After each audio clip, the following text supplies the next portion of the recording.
salut les amis ziar naa leen bu baax a baax dal leen ak jàmm ci seen podcast Wolof Tech bi leen di jox lépp lu jëm ci wàllu informatique ak nouvelle technologie maanaam xarala yu bees yi ci kàllaama wolof. alors ba léegi nag ñoo ngi ci saison 11 bi tey ñu ngi ci épisode 8 alors bu leen fàtte nag ni saison 11 bii nag dañu ko jagleel lépp lu jëm ci wàllum réalité virtuelle métaverse jeux vidéo ak yu ni mel alors nag xarala yooyu nag dafa ëmb ay mbir yoo xamante ni mbir yu bëri la alors loolu moo tax nag ñu tàmbalee ci épisode yu njëkk ya ci biir saison bi ñu njëkk waxtaan ci lan mooy image déjà waxtaanoon nañ aussi ci lan mooy vidéo lan mooy 2D lan mooy 3D amoon na yeneen invité aussi ñu fi daloon ñu waxtaan ci domaine yooyu noonu yëpp quoi alors ba ci mbirum son sax def nañ ko ay épisodes yoo xam ne wax nañ ci ingénierie de son xam naa gars yi bëgg ay rap yoo fi intéressé woon na leen trop quoi alors tey nag loolu yëpp nag nekk ay xarala yoo xamante ni xam-xam yu bëri la àndal quoi dafay laaj ay xam-xam yu bëri yoo xamante ni moom nga war a xam pour mun a yegg ci lan mooy métaverse ak lan mooy réalité virtuelle parce que mënuñoo tëb rek wax ay métaverse wax ay réalité virtuelle te jaaruñ ci lan mooy image lan mooy vidéo ak yu demee noonu alors tey nag dañuy gën a xuus ci waxtaan bi wax ci mbirum jeu ak xarala yu bees yi wax aussi tamit Afrique naka la war a taxawee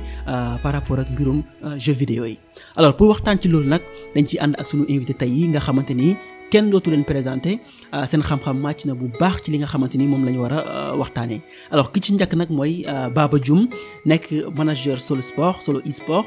n'est-ce pas nekk aussi président Sen Game alors Baba ziar nañ la dalal ak jàmm ci podcast Wolof Tech. delloo ziar di ziar ñëpp di jaajëfal ñëpp kontaan ci TV bi xam naa ni. bi nga dalalee programme digital gi ba léegi. yaa ngi ma doon wër. pour ñu def émission. nga nekk ci avion yi directement kenn mënu la jot quoi.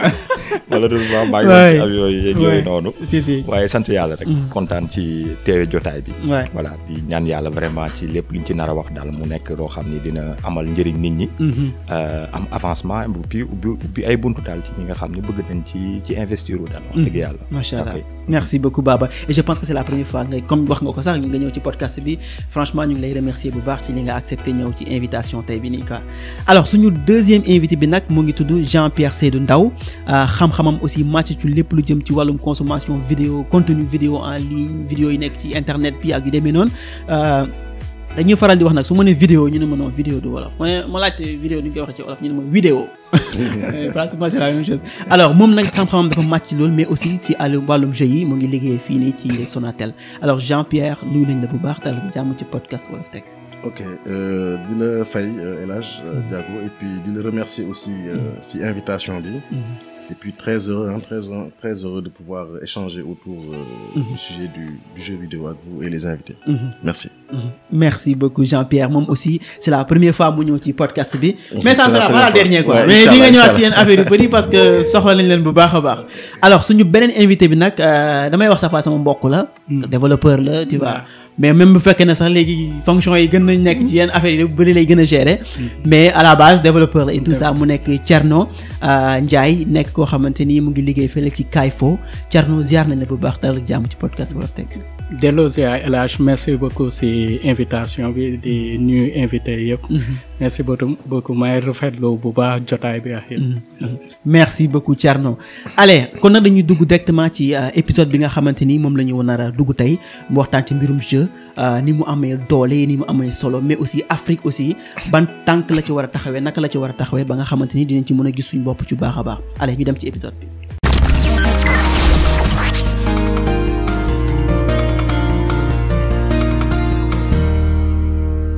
alors suñu ne nag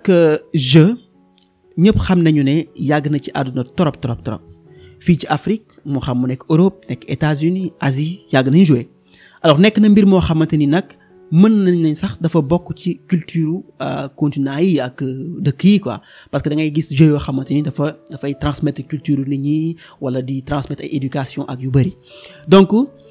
di boole tamit nit ñi parce que le fait que ngay jouer ak ay nit dina permettre ngeen am benn interaction ngeen mën a toog di waxtaan toog teg ataaya ji xam nga mën na bëgg ataaya moom tu vois mën ngeen teg ataaya ji di jouer en même temps di jàng di jeu daal am na lu mën a boolante nit ñi ci lu bëri alors suñu ne jeu aussi nag tamit dafa ëmb c'est-à-dire dafa am ñaari façon jeu man ci li ma xalaat c'est-à-dire jeu bi nga xamante ni dañ koy def physiquement nga dem ci terrain bi di football mais bi nga xamante ni nag nouvelle technologie avancé na ba toll fi tey lépp lu ñu doon def di génn di ko rayante ci biti mun nañ am possibilité avec benn écran ñu toog di jouer toog aussi di jouer ak ñeneen ñoo xamante ni sax nekkuñ ci même bërëb bi donc loolu yëpp mu nekk yoo xamante ni dafa am solo et loolu moo war a tax tey ñu waxtaan ci mbirum jeu pour que nit ñi xam lan mooy jeu ak aussi fan la ci Sénégal toll ak yan jéego lañ ci war a def pour gën ko améliorer mais aussi Afrique nag lañ war a taxawee ci jeu boobu noonu. alors pour tàmbali nag dañuy ñàkkee ci Jean-Pierre pour waxtaan pour jëm la laaj exactement yow naka nga ñu mun a expliquer déjà lan mooy jeu vidéo. dañuy dégg aussi ñu naan jeu online ak jeu bi nga xamante ni yow mu ngi ko jouer yow kenn lan mooy jeu vidéo ak lan mooy njëriñam ak aussi télécom yi xam naa nag dama la boole ay questions yu bari ci même question bi. waaw mais amul problème. question bi yaa xaw na. waaw orange xaw na yaatu yeneen kii quoi tu vois. xaw na yaatu quoi. xaw na yaatu donc du coup waxal ñu exactement lan mooy jeu ak tey télécom yi naka la def ba jeu tey nekk loo xamante ni dafa am doole trop rapidement ci année yi quoi. ok merci donc jeu benn genre mun nañu wax ne que c'est benn divertissement là hein. Ok. Mais l'avantage du jeu c'est que divertissement là dans le sens où c'est pas passif. Kuy jouer am na benn genre benn input bu muy apporter pour pouvoir gérer en fait ay actions par rapport à un écran quoi. Donc c'est ça disons que l'utilisateur donc dafa am benn interface utilisateur bu muy utiliser comme une manette et avec les actions qu'il fait sur cette interface d'utilisation permet au protagoniste qui est dans le jeu bi mun a évoluer. Donc c'est un peu ça et donc visuellement on a des réponses par rapport aux inputs qu'on amène loolu mooy jeu vidéo. Donc bon il y a différents types de jeux vidéo donc déjà il y a les jeux qu'on appelle solo mooy bi nga xam ne bon voilà kenn nit moo koy jouer voilà am na multijoueur tamit li ñuy wax multijoueur mooy maanaam bon plusieurs joueurs mun nañ jouer di interagir voilà il y a le jeu aussi bon qui s'est beaucoup développé aussi ces dernières années donc le jeu en ligne donc qui permet via une connexion internet ay nit ñi nga xam ne nekk ci même bërëb bi mun a interagir di jouer à distance et dans le jeu vidéo après maintenant il y a plusieurs types de jeux am na yu ñuy wax ay jeux de rôle jeux de stratégie jeux de simulation action sport vraiment il y a tout type de jeu.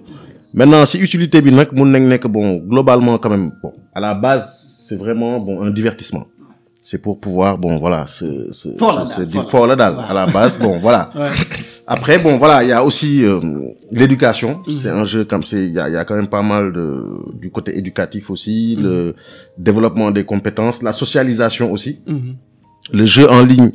a permis vraiment de créer des communautés. Bon, il y a des jeux comme Minecraft qui ont permis vraiment de développer de grosses communautés de gamers. Si. Et donc voilà quoi. Et bon,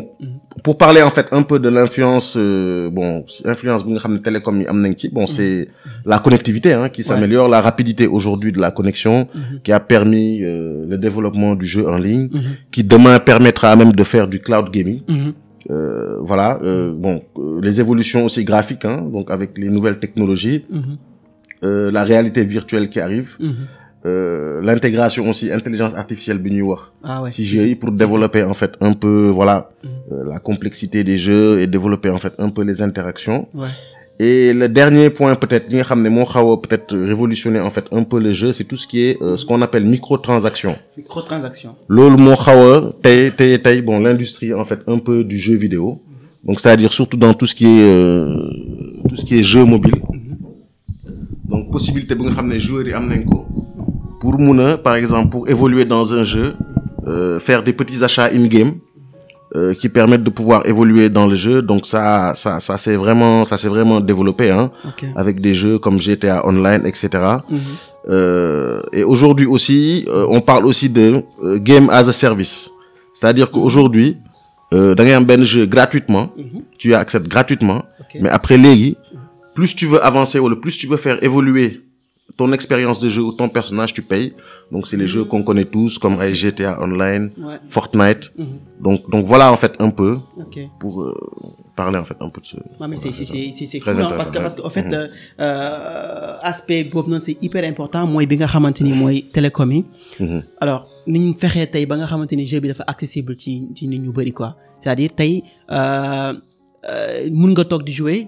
ak keneen tu vois mu nekk online man affaire boobu dafa comme ni nga ko blow sama mind tu vois parce que man bu yàgg bi may nekk di gën a jouer yow rek yaa daan toog di jouer mais tey da ngay gis booy di jouer léegi nii tu vois ma gis ko mu ne man ak benn xarit ñuy jouer bu nekk fële mais après waaw tu vois mais donc du coup tey te loolu yëpp tey bu amee c'est tey internet nit ñi jot nañ ci. sans internet je pense que loolu dina doon compliqué trop je pense pas que tey nit mun na brancher fii câble am tey yóbbu ko ci kër gi nekk ci voisin bi fële pour jouer ak moom tu vois dina compliqué donc du coup je pense que tey télécom yi am na benn rôle bu am solo buñ ci jouer alors comme niñ koy waxee faral di waxee aussi saa su nekk Sénégal kenn demul ñu descend Sénégal lu xew ci àdduna bi ñu ngi ci biir tu vois c'est des fois daf may étonné sax damay dégg yàgg na trop bi ma njëkkee dégg ñu def affaire bitcoin Sénégal ma ne Sénégal la ñu ngi ci lépp ma dégg association bitcoin Sénégal tu vois yàgg na tu vois donc du coup comme Sénégal nag ñu ngi ci lépp à chaque fois technologie bu génn bees rek wala affaire bu ñëw rek di nga gis ay mouvement wala ay gars yoo xam ne dañuy def ay initiative pour fexe non seulement ñoom ñu jàng ci affaire bi gën ko comprendre mais aussi surtout li ma gën a intéressé mooy partage bi ñuy def ak nit ñi quoi à chaque fois da nga gis dañuy am xam-xam bi mais dañ koy jël di ko partager ak ñeneen ñi alors ci loolu nag ci la Sen Game juddu je sais sûrement tu vois alors Sen Game nag nekk benn communauté boo xamante ni ki ko dirigé tey mu ngi fii toog muy Baba Dioum en tant que yow président Sen Game naka nga gisee tey wàllum jeu bi fii ci Sénégal ak seen association boobu lan moo nekk rôle am lan moo nekk ay objectif am et je sais que am na aussi solo sport genre de même quoi allez vas-y. waaw solo de moom am na solo. comme ni nga ko waxee dinañ ci kii waaw mu nekk question bu am solo.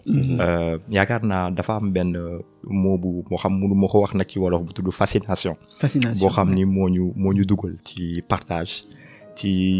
yéeme bi jeu vidéo yéeme. parce que damay commencer waat ci définition bi pour faire ça pour compléter li gens wax dëgg yàlla définition bu am solo la ci joxe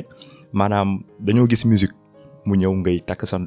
def ko say écouteur wala nga takk saal sa rajo di déglu looy déglu la information booy jot la ñu tombeek télé looy seetaan la mu amoon tamit lu yéeme parce que da nga naan gis ay image gis ay couleur mu ànd ak son tamit mu nekk multimédia maanaam ñaari média xarale yu ñu boole jeu vidéo ñëw indi lu garaaw lu ñuy wooye interaction jokkoo communication indi lu gën a garaaw encore lu ñuy wooye objectif maanaam yow toogoo di jouer pour jouer rek boo duggee di dawal benn oto dafa am foo war a yegg booy jouer Mario da nga war a def ay objectif ay affaire ay points yoo war a di atteindre ba jeexal jeu bi loolu nekkoon lu yéeme donc ñun dañ daan toog bi ñuy nekk xale di jouer daan jeexal ay jeu wala ñuy càng ci ay jeu li ñu daan gën a jaaxal mooy fan lañ koy waxee kan la ñu mun a waxtaanal léegi lenn moo daan am soit comme ñun parents yi dañu doon bàyyi ñu jouer ko week-end bi maanaam samedi ak dimanche gi léegi dañ doon bàyyi ba école ñu dem école jéem a jokkoo foofu des fois nga tombeek ñoo xam ni ñu ngi jouer comme yow des fois nga tombeek ñoo xam ni jouer wuñu comme yow comme man nag bon sama début nekkoon naa privé après ma dem public gi moom daana woon tombeek ñu am peut-être chance boobu noonu daal parce que dañu yàlla daf ñu suturaal ñu teel a am ordinateur. si. donc paa bi moom dafa bañoon console moom parce que nee na console doo jàng mais xamuloo ni ñun teeloon nañu wut suñuy yoon xam nga pour utiliser télécharger ay jeux ci ordinateur bi ko utiliser daal léegi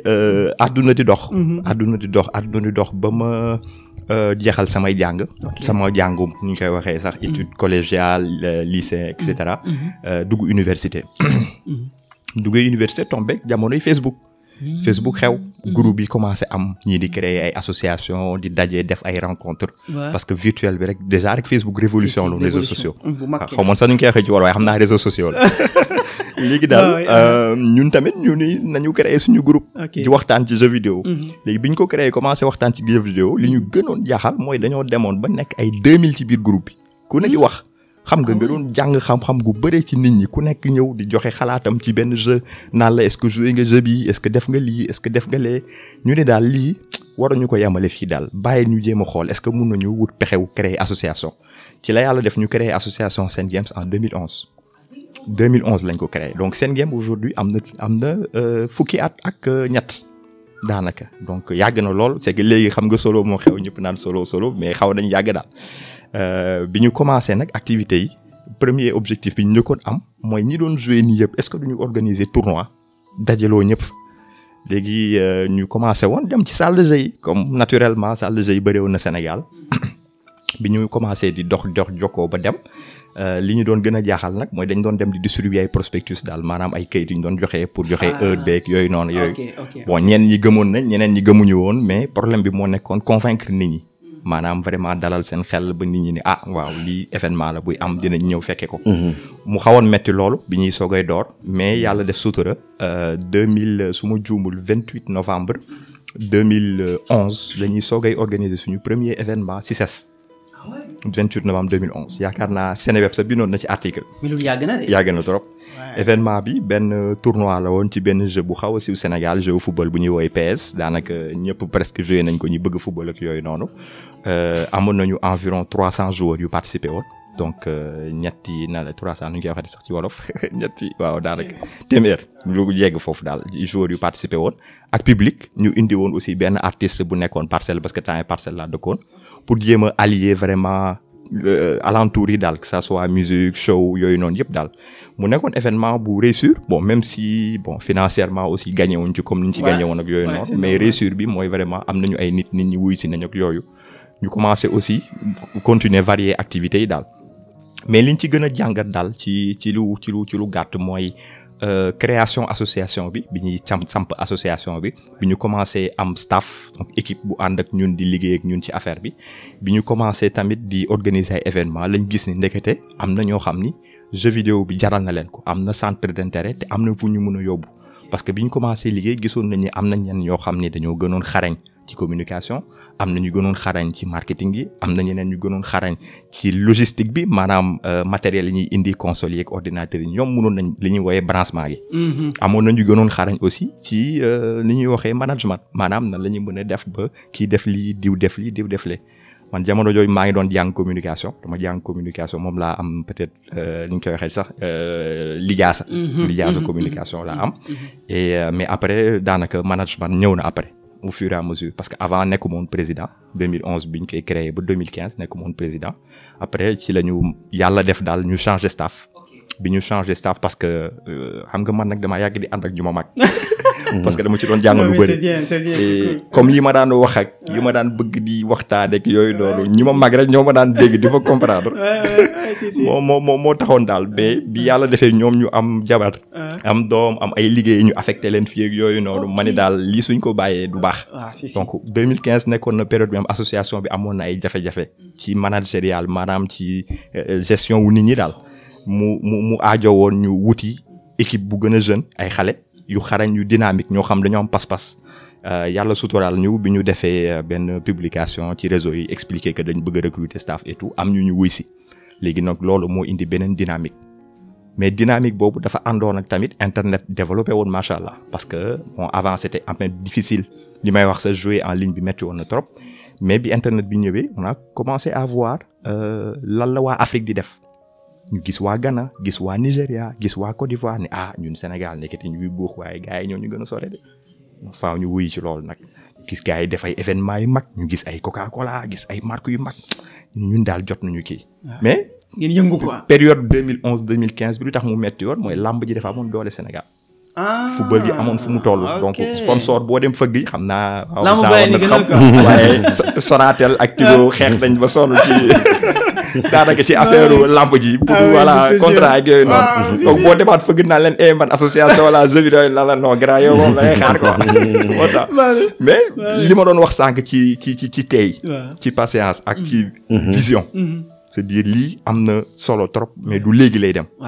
mais li am solo mooy nañ ko entretenir donc ñun dañ doon sàmm communauté bi di nekk ak ñoom bu ko aajoo ñu def événement bu aajoo suñu poche ñu def ci suñu poche def ci suñu ñàkk def ci suñu kii yëpp ba mu sotti mais xamoon nañu dinañ yegg fenn foo xam incha allah nit ñi ñoo ñuy fëgg suñu bunt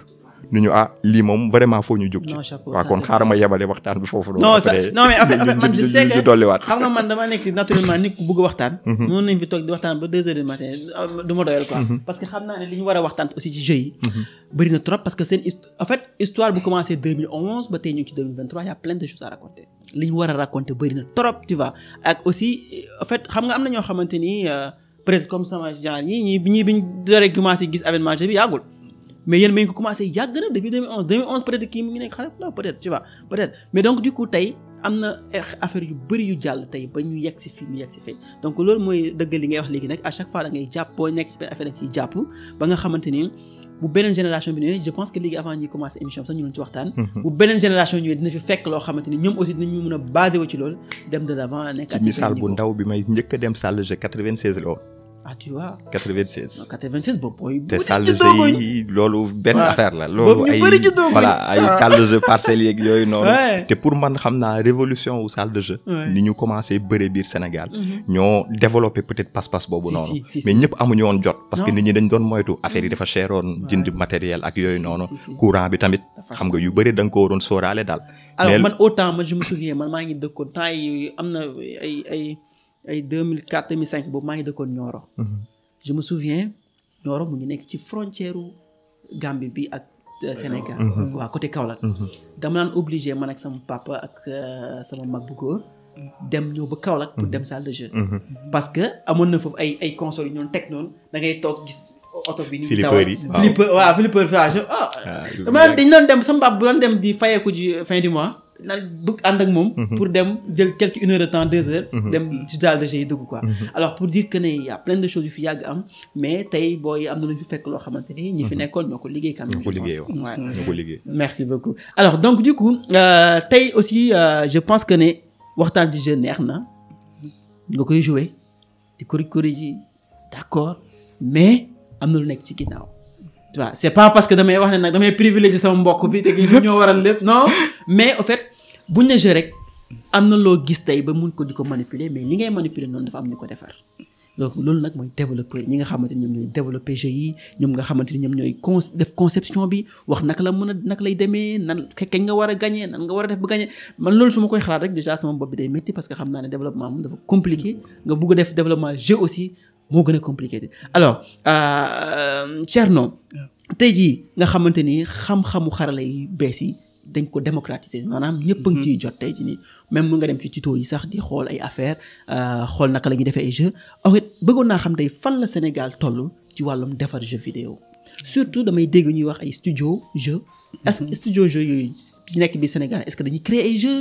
wala dañuy jaayaat ay jeu rek wala ñoom dañoo recruter ay développeurs ñu koy créer fan la ci Sénégal toll daal bëgg naa ko xam franchement. D'accord. Donc comme ni nga ko waxee au début pour na gis et développeur jeu compliqué na ndaxte même pour jàng soit et pour def gis benn formation boo xam ne ci jeu vidéo la day jafe ndaxte même comme ni nga ko waxee ñoo bokk doon ndaxte man sama formation génie logiciel la pratiquement ci kii formation bi yëpp ma def je ne pense pas que am na benn cours boo xam ne ci côté jeu vidéo la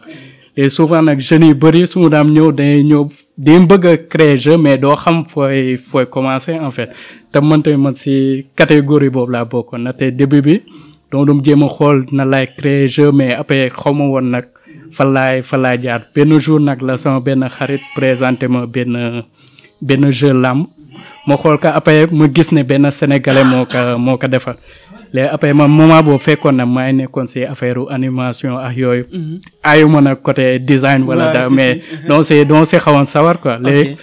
ci côté boobu nag mu motiver ma jëm ko approcher pour xam nan la def ba réaliser que même bu dul sax ci côté développement soit mais intervenir ci côté design bi en même temps di jàngal léegi après nag ci loolu mu motiver ma commencer soit et YouTube ak yooyu après mbo nag boobu may terminer sama formation licence je pense ma gis ne am na benn boîte jeu vidéo bu mu créé Kayfo Game Studio te kii nii defoon jeu lamb moom moo présenté en fait kii moom studio léegi loolu na motivé ma approché Kayfo après bien intégré ñu wan ma étape yi may suivre pour commencer développement bi mais si début moom pour gis genre pour xam nan lay développer jeu compliqué woon na mais instant moom si moment bu mu toll nii affaire yi mooy commencé dox nànk-nànk. na te récemment même am na benn game hub bu ñu créé si côté DER bi associé ak Kayfo Game Studio amaat beneen studio Maseka boo xam ne ñoom dañuy former ay jeunes pour ñuy créer jeu vidéo léegi nag si kii xam naa instant yi pour jeunes yi ko bëgg a def mën ne approché yooyu ak yenn événement yi ñuy lancer parfois et genre game jam et occasion la pour et jeunes daje soit peut-être si week-end bi durée week-end bi nag créer vite fait benn jeu les pour jeunes yi xam ne ñoom bëgg neen soit jàng xam métier nan la demee ñoom mën neen rapproché wu si côté boobu mais xam naa ne si moment yu toll moom ci affaire yi mooy avancé bu baax. mais est-ce que tey jii nii Sénégal am na benn studio boo xamante ni tey ñu ngi créer ay jeux. boo xamante ni ñu ngi koy distribuer fii ci Sénégal pour gars yi di ko jouer. est-ce que tey am na jeux yu ñu créé présentement yoo xamante ni existe na yu ay Sénégal yi créé mettre ko ci marché bi nit ñi di ko jouer. exact donc Kayfo Game Studio moom loolu mooy rôle am exactement. donc jeunes yi yëpp di liggéey si jeu et jeunes yoo xam ne fii lañ formé woo. si partie technique bi développeur yi ak yëpp si université yi nekk fii lañ jàngee. léegi ñun moom si côté boobu lañ yëngu ndaxte jeux yi yëpp ñuy créé. bi biñ si visé mooy genre créer ay jeux yoo xam ne contenu yoo xam ne fii lañ inspiré woo daal suñuy histoire ah peut-être décor yi tamit décor yoo xam ne soo ko xoolee xam ne jeu fee nga defee donc loolu mooy objectif u Kayfo si yenn jeux yu ñuy créer dangay gis ne yenn lieux yu ñuy utiliser et lieux yoo xam ne fii lañ ko jëlee quoi fii lañ ko Sénégal objectif bi tamit pour motiver yeneen nit aussi ñu créer soit suivre même chemin bi Kayfo jaar pour aussi gën a yëngal kii bi quoi industrie bi gën a marché quoi. donc dinañ dellu si yow léegi laaj la ay questions yoo xam ne c'est beaucoup plus technique tu vois. yoo xamante ni ñi nga xamante ni moom affaire technique bi la neex mu ngi leen jox ay brèches tuuti nga xamante ni dañ mën a xam peut-être fan lañ war a mën a commencer ñoom pour mën a commencer développer si alors je pense que dañuy continuer ba léegi ci même ci débat bi dem ci Jean-Pierre parce que am na Jean-Pierre yu bëri yu ma la bëgg a laaj. parce que tey jeu bi yow ak surtout Baba.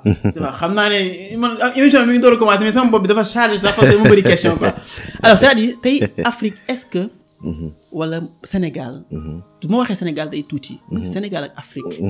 man nag dama bëgg Sénégal man moo tax sax may def wolof teg déjà. defuma beneen leneen swahili teg defuma français teg non mais wolof teg mais en fait. est-ce que tey Sénégal. wala Afrique am na marché boo xamante ni. dina tax ñiy créer jeux yi di mun a gis seen bopp ci li ñuy def. tu vois c'est-à-dire loolu mooy question bi voilà vas-y. ok non merci beaucoup pour question bi bon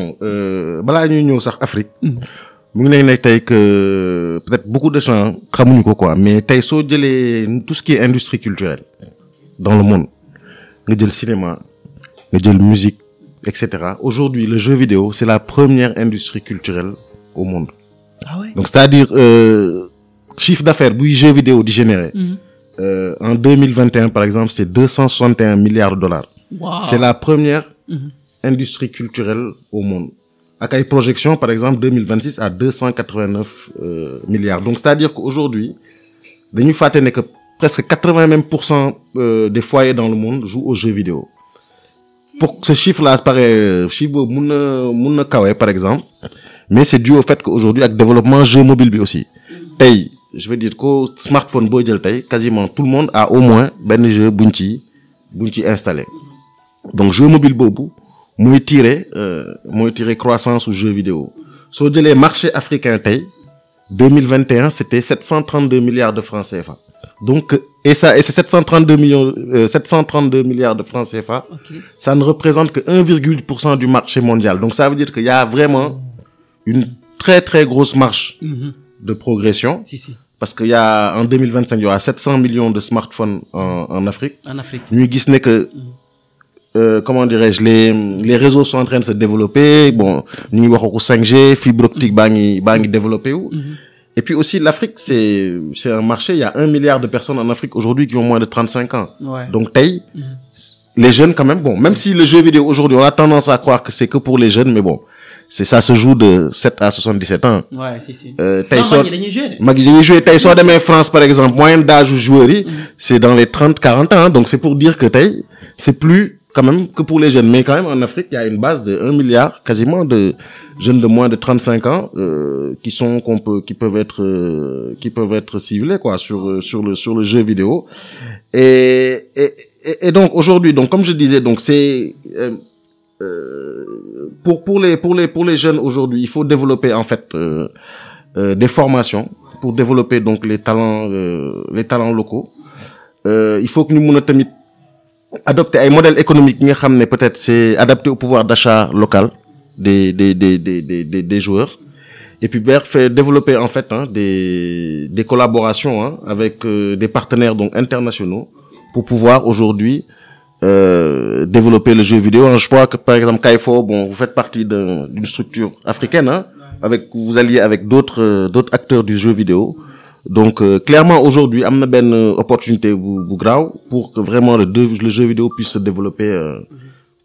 en Afrique, quoi. OK. Ouais. Mais alors dama rebondir ci ben affaire bu am solo mu yittel ça. C'est-à-dire tay suma xolé tay Sénégal. Réellement. Yamul Dakar. Ouais. ci région yi. Té bu ma démé ci région yi man des fois damay xaw choqué wu tuuti. Parce que damay sentir né ñun liñ tal ñoom taluñ ko des fois loolu lay sentir quoi mën naa juum nag tu vois. Alors ci contexte boobu noonu moom lay gën a waxee sax quoi ne est-ce que tey jii nii tey bu ñuy créer suñu jeu yi wala bu ñuy def jeu yi fii nii Sénégal wala Afrique est-ce que ñu ngi ci bàyyi xel ñi nga xamante ni ñoom tamit am nañ seen yeneen affaire yuñ tal mais cela ne veut pas dire que ñoom duñ jouer de mais war nañ mën a inclure ci jeu bi loo xamante ni dina ko intéresser moom. Ki nga xamanteni nekkul sax Dakar mais mu ngi ci au fin fond du pays quoi tu vois. Mais en fait mu nekk loo xamanteni aussi day répondre ak benn réalité boo xamanteni moom lay dund moom comme yaa koy wax léegi ne même décor bi da ciy jouer tu vois. Parce que tey ki nga xamanteni en fait juste benn parenthèse ki nga xamanteni tey mu ngi nekk ci biir àll bi boo nga woon ko benn jeu boo xamanteni il voit que des choses bâtiments ça peut faire rêver tu vois. Franchement moom déjà mu ngi États-Unis sax wala moom mu ngi bii wala nga nekk Vice City dafa mel ni nga téye gon bi nii dafa mel ni yaa ngi ci ghetto kii te nekkoo fa tu vois. Alors mais est-ce que tey il n'est pas temps mooy fi may waxee ne est-ce qu'il n'est pas temps aussi ñu créer ay jeux yoo xamante ni wala jéem a réfléchir ci marché jeux yoo xamante ni dina permettre tey population bi en même temps ñuy fo mais aussi ñuy mën a jàng ci lu bëri ci fo boobu noonu aussi tu vois. Mais aussi ñi nga xamante ni comme li ma ko waxee léegi ñu ngi nekk au fin fond du Sénégal tu vois ñu mën a aussi proposer leen loo xamante ni dina méngoo exactement ak ñoom seen réalité ak voilà seen environnement ak seen i moyens ak seen possibilité ak yu demee noonu. Tey en tant que koo xamante ne yow yaa ngi nekk ci benn groupe bu mag tu vois et c'est sûr que vous réfléchissez sur plein de choses. Orange moom yaa xam na dañuy réfléchir ci affaire yu bëri tu vois. Mais est-ce que tey wala sax personnellement yow xalaat nga ni tey yooyu noonu war nañ ko mën a développer avec accompagnement wu yenn entreprise yu mel ni Sonatel wala yeneen ak yeneen. Si li nga wax ni c'est très très important. Aujourd'hui jeux vidéo en Afrique un des piliers qui va pouvoir le développer comme ni nga ko waxee c'est d'avoir des jeux yi nga xam ne c'est adapté aussi à nos réalités locales qui puissent parler comme tu dis à nos populations à mon cousin qui est à Ndiafat là derrière Kaolack voilà. Donc clairement aujourd'hui c'est un des premiers challenges et je pense que bon le collègue pourra en parler Skyfo bon ils ont développé quand même vous travaillez sur des jeux, vous développez des jeux je veux dire qui sont beaucoup axés sur notre culture locale. Et aussi jeux vidéo aussi, faut dire que ça peut être aussi une vraie opportunité aussi économique aujourd'hui pour la jeunesse. Donc on a une population très jeune. Je pense que c'est des compétences si on arrive je veux dire à les développer techniquement chez les jeunes, ça peut créer vraiment une nouvelle en fait économie du jeu. En créant, je veux dire, des jeux vidéo qui seraient encore un peu plus, comme tu dis, au-delà des GTA, Vice City, etc. Des jeux vraiment qui sont au plus près de nos réalités locales. Et l'idée aujourd'hui, pour nous, c'est peut-être d'accompagner justement ce mouvement-là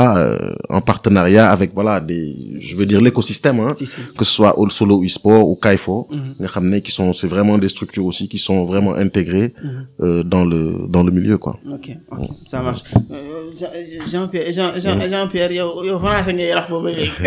waaw si il faut que ma kii ci wolof bi quoi. yaa ngi wàcc challenge bi de. waaw d'accord non dinaa yokk wolof bi. aywa ñu dem noonu dafay tooñ. alors Baba man yow dama am question bu am solo bu ma la bëgg a laaj. c'est-à-dire. bu ma yërëm. non question bu am solo la c'est-à-dire tey au niveau de Sen Game gis naa ne xale yu bëri tey jii nii tey jeu de leen intéressé tu vois. preuve bi rek mooy kii taxaw nii. mënatu ma ko am fenn pratiquement. tey day joué ba 5 heures du matin. sànq rek mi ngi mel quel détournement. yaa ngi dégg donc en fait tey mouvement bu topp leen c'est-à-dire di adhérer ci li ngeen def tu vois naka ngeen xalaat ne yéen noonu ngeen leen mën a dimbalee ba nga xamante ni jeu bi dina nekk loo xamante ni dafay participer ci cette évolution ak yéen ci seen objectif ak yu demee noonu xam naa ne vous êtes conscient de cela. yan man en fait je veux que nga expliquer exactement jeu boobu ñuy def noonu chaque jour que nekkul juste passer du temps tak pare ñi bi dem toog gagné naa alors au-delà de cela lan moo nekk ci biir ak naka ngeen accompagner jeunes yi ci seen évolution àdduna aussi. question bi nga posé question bu am solo la. man damay commencer wax que ni léegi ci li ma seetlu jeu vidéo dafa am ñaari perspective maanaam ñaari jëmukaay benn jëmukaay bi. léegi li ñu seetlu mooy jeu vidéo dafa nekk maanaam affaire wàllum xew-xew mooy tendance. maanaam léegi ni ngay seetaanee Netflix. ni ngay dégloo Spotify. mais noonu ngay jouer FIFA. comme ça gars yi xam nga flex daal comme ni ko gars yi di waxee. dafa xew damay jouer FIFA baa mën sama koñ. booy bu ñëw dama lay dóor et cetera. damay jouer en ligne am na benn mode bu ñuy wax FUT. da ngay créer sa équipe. xam nga bu manqué nga jël xaalis def ko ci biir pour jënd benn Pelé wala benn Maradona pour gën a defaral gars yi bagage. gars yi. non mais attends loolu yëpp am na ci biir. loolu yëpp am na ci biir. moom la gens doon wax sànq microtransaction. fay pour gën a équipe bi kii. donc delluwaat ci misaalu chiffre gi mu joxe avant muy ñëwaat encore ci deuxième point bi am solo mooy aujourd'hui boo jëlee benn jeu bu mel ni FIFA. FIFA dañ koy jaay à hauteur de 36 millions de copies par année. cette année moom xam naa demaat nañ encore 37 millions. même si dañoo dañoo changer seen tour. nekkatul parce que dañoo rompre seen contrat ak FIFA officiel fédération internationale de football. bi déclaré que recette yi ñu doon am ci jeu FIFA bi moo ëpp que ñoom événement football yi ñuy organiser ci monde bi loolu xayma chiffre bu doy waar loolu xayma moo tax nekkatul jeu romb na jeu te li leen waral séparation boobu ñoom ñu taxale ko mooy FIFA moo xëy laaj $1 milliard éditeur jeu bi mooy studio bi développé jeu bi ñu naan EA Sport gars yi bañ ñu def séparation léegi jeu FIFA tuddutul FIFA EA Sport lu tudd EA FC FIFA nag nee na moom day développer jeu boppam parce que xaalis bi ko doon kii noonu du ko bàyyi mu rëcc pour wax leen ne rek nekkatul jeu chiffre yi dafa doy waar léegi ci jeu boobu business bu am solo la li mu doon wax sànq naan boo jëlee musique ak cinéma ak fi mu toll Avenger ay direct albumu direct xoolal ni mu koy mun a jaay ak ni mu koy mun a consommer nga boole leen jeu vidéo du morom ci chiffre loolu dafa doy waar ñu bëri woon ci bàyyi xel ñu delluwaat ci deuxième temps bi wax naa sànq que perspective bu jeu vidéo léegi xew-xew la jeunes yi dañ koy def ci seen vie la bokk da ngay kii di jouer xam nga ñun sax ba ñuy nekk xale dañ naan làqatoog di pet-peter di def nangam ak yooyu mais léegi kii na deuxième bi mooy dafa am lu beneen xew-xew bu ñëw bu ñuy woowee e-sport mooy compétition jeu vidéo organisée bi ñu demee ba gis ni jeu vidéo dafa am ñu ci xarañ am nenn nuñ ci toll et que nekkatul juste jouer li ñu woowee casual en anglais mooy waaye yow da ngay fëye nii rek tey nga jouer suba doo jouer des fois mun nga toog 1 mois 2 mois doo jouer non léegi gars yi dañ ko def yoon maanaam sport la ci ñoom ni ngay xëyee chaque ngoon nga takk sa dàll yi ànd ak sa gars yi dem fubali noonu ngay xëyee chaque ngoon nga dugg ci FIFA bi defaral gars yi bagage noonu lay demee léegi ñooñu nag liñ ciy wut mooy xaalis liñ ciy wut mooy ñu xam leen maanaam siiw nekk quelqu'un liñ ciy wut tamit mooy mën a am opportunité parce que ñu ngi gis ni monde bi am na ay joueurs ñoo xam dañ leen di fay pour ñu jouer am na ay joueurs yoo xam ni seen visa seen passeport dañ koo tamponné amul benn dëkk buñ dul dem du leen ko ubbil yow nga nekk aujourd'hui joueur e-sport day mel ni yaa ngi nga nekk athlète wala nga nekk benn footballeur professionnel et cetera boo demee ambassade États-Unis nga leen compétition diw laa jëm biir États-Unis boo demandé visa ñu may la visa nga dem. parce que ñoom xam nañ fu mu toll. non dagguma la mais dafa mel ni àdduna bi man romb na ma parce que en fait man amoon ma vision boobu ci jeu bi man bi may organiser émission bi sax def naa ay recherche tu vois. mais tollu ma woon sax ci niveau boobu. c'est-à-dire en fait tey ni ma gisee ñi dématérialiser yenn affaires yu bëri. mais noonu la ñu def ci jeu bi noonu la ñu def ci jeu bi parce que tey da ngay gis ñu ne la benn Messi transféré nañ ko fële Neymar mais est-ce que duñ dem ba à la fin jour. mercato gi am man am na sama benn jour am na ñu ko bëggoon jënd ma bañ. ndax mu ngi toog di jouer waaw ku yàlla may xam naa saa war na ko xam. non man foog ma ñëw def formation bi loolu la pour yeggali ci wàllum boobu noonu et ñun suñu rôle mooy dañoo dem ba ñun ñu remarquer ñaari aspect yooyu ñaari yoon yi que ça soit ñiy jouer parce que tendance la que ça soit ñiy jouer parce que dañoo gëm ni affaire e-sport la maintenant nag bu ñu duggee ci wàllum sport dafa laaj xarañ dafa laaj tàggat yaram dafa laaj li ñuy wooyee practice maanaam mën a entraîner wu dafa laaj également kenn koo xam ni affaire bi da koy jàll léegi nag comme sport yëpp que ça soit mënoo xëy rek Sénégal am 5 wala 10 15 Sadio Mané mënul nekk donc dina am ñuy ni ñu koy waxee certains qui sortent du lot mais dina am ñeneen ñoo xam ni neex na neexul mais faaw ñu continuer waat encore continuer ci góorgóorlu bi léegi loolu tax ñuy organiser ay événements dinañ def événement boo xam ni objectif bi muy am mooy juste dajale ñi nga xam ni jeu ou tendance la ñuy def ay jeux yoo xam ni nit ñi dinañ mun a ñëw jouer tàggat seen yaram waxtaan dolli xam-xam dinañ def ay formation parce que gis nañ ni am na ñoo xam ne jeu bi intéressé na leen et ñoom pare nañ sax pour fay pour ñu former leen pour ñu gën a aay Sénégal aujourd'hui am na benn coach FIFA bu aay bu tudd Robert boo xam ni suñu benn joueur bu am talent bu tudd Deg Junior moo tax ba léegi ñëpp xam nañ ko Robert c'est un docteur en informatique day jàngale ESP des fois day dem def cours am ba pare génn ay étudiants topp ko ni ko mais grand pardon yow yaay coach su Deg Junior mais grand da ngay joxe ay cours xanaa ci FIFA bi ak yooyu mais man bëgg naa nga kii ma mais nan la ñuy joxee cours FIFA moom dafa nekk quelque koo xam ni munuñ ni am na lañ koy waxee sax am na lijaasa ci mbir mi parce que expérience tamit dafay jouer dafa daan jouer mu dem ba gis ni am na ay ñaari booy kenn ki Adex Adama Thiam keneen ki Mouhamed Thiam ñaar ñoo xam ne xamuñu woon fu mu jógee au départ daal nekk seen kër di jouer jeu bi jaral leen su ma nee jeu bi jaral leen mooy yow boo tëddee di nelaw ñoom ñu ngi jouer yàlla def nag ñu dem ba aujourd'hui mun nañ ni ñoom ñu bokk nañ ci ñi ëpp ñi lekk xaalis ci jeu bi ci e-sport bi macha allah ci FIFA bi daal ça soit ay xaw ma ñaata millions la mais yegg na foofu ci montant daal ci jot nañu aussi gagné ay trophées am benn respect bu ñu am Afrique am benn respect bu ñu am à l'international macha allah léegi moom nag bi mu commencé di encadrer joueurs yooyu dafa dem ba commencé di analyser di saytu game yi jeux yi match yi bu jeexee dafay enregistrer match yi toog seetaanaat la bu seetaanee mu ni lii nii ak ñi niñ ko defee woon baaxul peut-être que buñ ko defee dina baax donc ñun saa yi ñuy yóbbu équipe international wala Afrique mais bu ñuy dem xam nañ joueurs yi ñuy dajal xam nañ lan la ñu war a teg xam nañ yan équipe la ñu war a jël comme football rek ni ngay demee nga toog ñu coach bi jël toog joueurs yëpp toog ñu leen seetaan leen vidéo bi équipe bi nii lay jouer nii lay def nii noonu lañ koy defee amul benn secret moo tax bu ñu dee ñu naan ñu lu tax yéen waa Solo da ngeen di gagné dañuy liggéey. non mais en fait c'est que man en fait li ma en fait am na benn émission ci coupe d'Afrique bi la bu ñu gagné coupe d'Afrique bi def naa benn émission ak ay gars yi ak ay informaticiens wala dañ doon waxtaan ci informatique ak technologie bi naka la duggee léegi ci jeu bi. mais bon jeu physique bi quoi gars yi dox. ak nan la ñuy analyser performance su jeu yi. pour mën a di anticiper ci yenn affaires yu bëri quoi par exemple bu fekkee ne am na benn match bu war a am entre Sénégal ak je sais pas moi ak Brésil ñu dem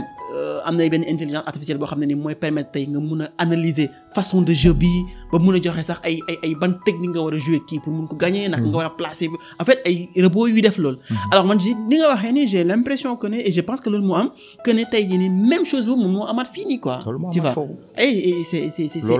non nekkatul ay fo quoi. loolu nekkatul ay fo donc ñun dañuy am ay événements yu ñu organiser pour ñi nga xam ne dañoo bëgg jouer pour le plaisir de jouer. ngir bëgg-bëggub jouer. moom ay événements am nañu koy organiser pour li ñuy bon bëgguma di utiliser terme bi mais créer du rêve. waaw maintenant créer du rêve bi nag. mais lépp ci rêve la commencé. mais parce que loolu la aussi. il faut que jeunesse bi di gis ay perspectives ay yoon. il faut que ñu naan lii peut-être su ma ci góorgóorlu mun na am dara.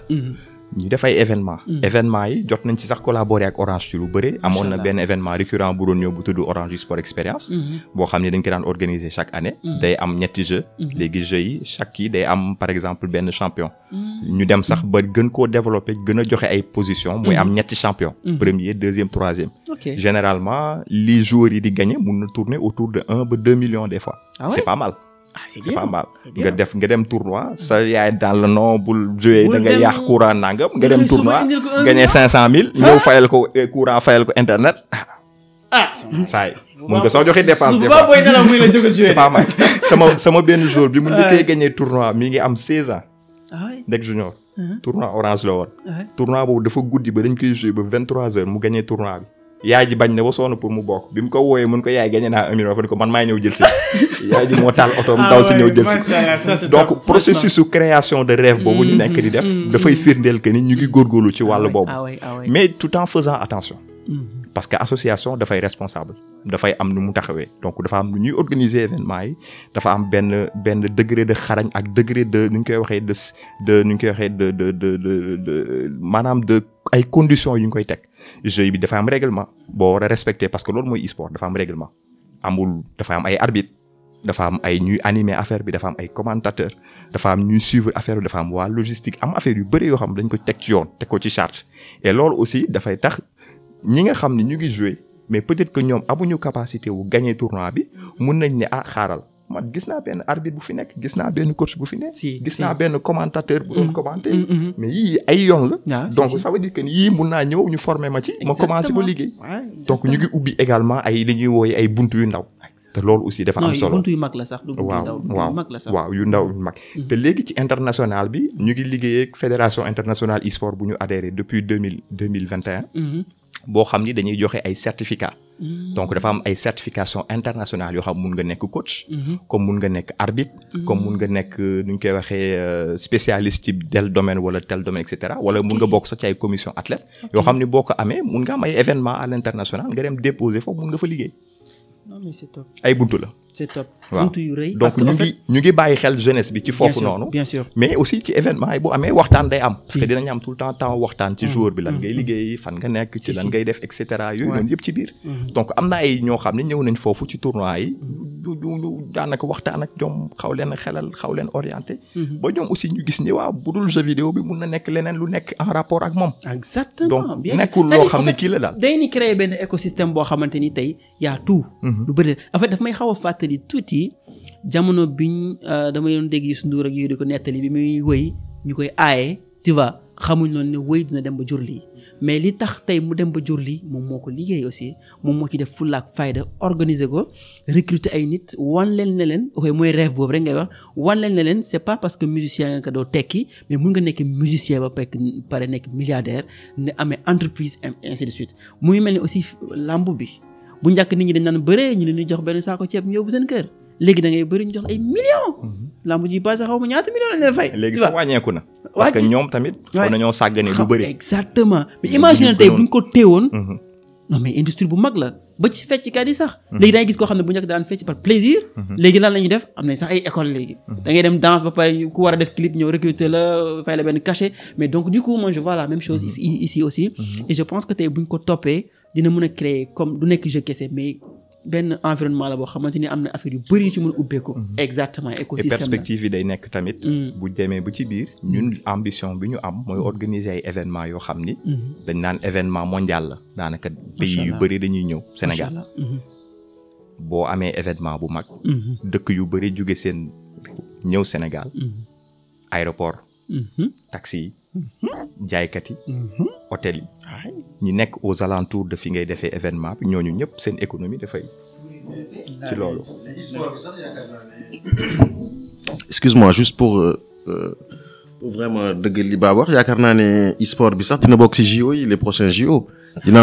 am carrément le e-sport a été validé comme benn sport olympique donc dina am ay joueurs yu fay dem pour jouer à certains jeux xaw ma nag yan jeux lañ sélectionné mais voilà donc. Clairement aujourd'hui bon vraiment solo e-sport ils font de grands efforts fii Sénégal ñu ngi def vraiment ay jéego yu am solo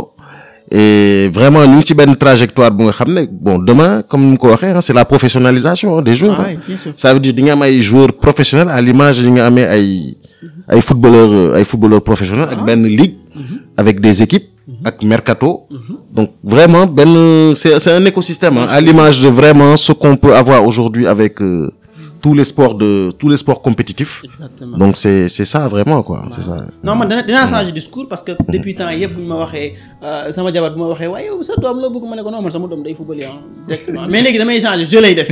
Jeu. Projet Mbappé. Ouais, ça c'est sûr. Ça c'est sûr. Mais alors tout ça me fait daf may yóbbu ci beneen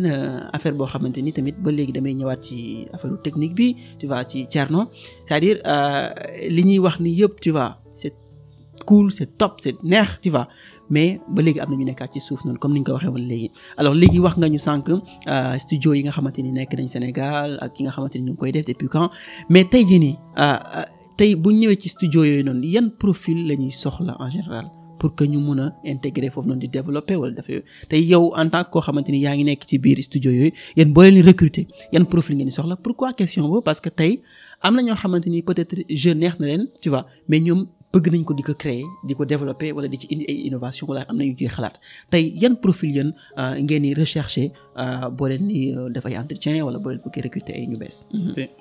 Donc si domaine jeu vidéo bi pratiquement profil yu ñuy soxla. Je dirais que ça dépend si type de projet.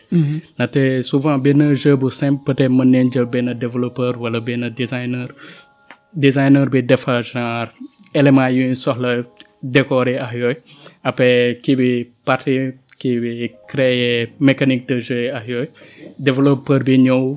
créer ko mais am na si yenn projet yoo xam ne moo gën a mag dañ soxla lu si mel ni genre profilu game designer en général ñoom ñooy xool mécanique yi di am si jeu vidéo ñoom ñooy définir règle jeu vidéo yi yooyu yëpp ñoom ñoo koy définir si benn document boo xam ne document game design lañ koy wax c'est à travers document boobu programmeur bi su ñëwee moom di nga xam lan la war a def designer bi tey moom su ñëwee moom di nga xam ban rôle les jouer kii bi tey si sama doom dégg si kii bi épisode yi njëkk yi yéen wax ne invité ñoo xam ne si son bi lañuy liggéey ñii di animer ak yooyu yëpp ñooñu ñëpp mu dañ intervenir si projet donc à travers document yooyu ñun di nga xam yan étapes la ñuy suivre ak yëpp les fini bu dee ñun suñu café Afrique souvent lu ñuy tàmm di def mooy dañuy def benn séance brainstorming boo xam ne suñ ko defee ba pare dañuy am idée de jeu ñu wax idée de jeu la moo si dem après ñu xool ñii di intervenir si projet léegi après séance brainstorming boobu idée yuñ siy jële après game designer bi moom moo koy approfondir léegi moom mooy ñëw léegi defar ci document bi expliquer kii yi yëpp ñu war a suivre pour réaliser jeu mais souvent profil yu ñu soxla principalement ñun développeurs yi designers yi. ok alors boo nee designer c'est ban en fait en tant que koo xamante ni defuma développement jeu. man suñu designer rek mooy koo xamante ni mooy defar design site ay internet mais yéen ci jeu bi yan façon design la quoi. et en général artistes yi la et artiste 2D wala 3D ñoom mën nañ defar yenn éléments donc ñooy lay doon wala soit animateur te ñoom des fois ñoom di intervenir na te genre soo créer modèle 2D wala 3D ba pare après soit am na kenn ku war a ñëw animer ko wala ñun tey ñun su ñëwee programmeur yi tey souvent mën nañ ko def tamit. xamul tax loolu intéressé na parce que dafay def benn lien direct ak épisode yi ma def bi ñu doon expliquer la mooy 2D 3D ak naka la ñuy animer image yi demee noonu moo tax c'est hyper important. c'est exactement na tey épisode yooyu sama ko doon suivre di loolu doon expliquer tamit c'est important na tey directement su ma ko déglu aussi damay fàtte na tey ñun tamit si côté jeu vidéo li tax mu important mooy que profil yooyu yëpp ñoom ñëpp dañuy war liggéey ensemble quoi donc ku nekk à sa côté quoi na tey développement jeu vidéo aussi dafa compliqué na tey en fonction de type de projet profil yi di intervenir day bëri na tey avant même podcast bi kii ñooy doon wax ci jeu Assassin's Creed bi ba wax ne genre le fait que c'est à travers jeux yooyu ne jàng histoire donc même à travers projet yooyu c'est sûr que écrivain peut-être dañ si intervenir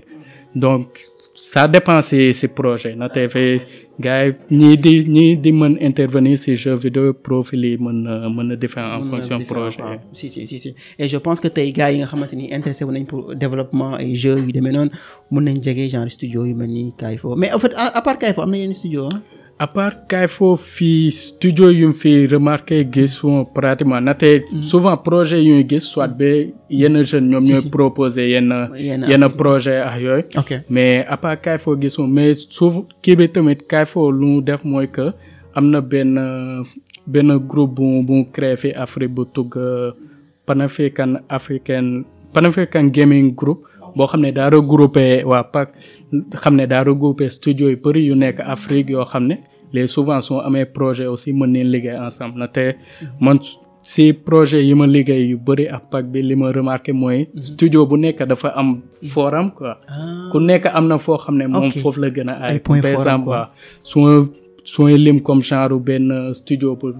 Uziku bi xam ne Kenya la nekk ñoom sooy xool côté game design dañ si ay dañ ay si côté boobu soo xoolee yeneen studio yu mel ni Elite Arts ak yooyu ñoom côté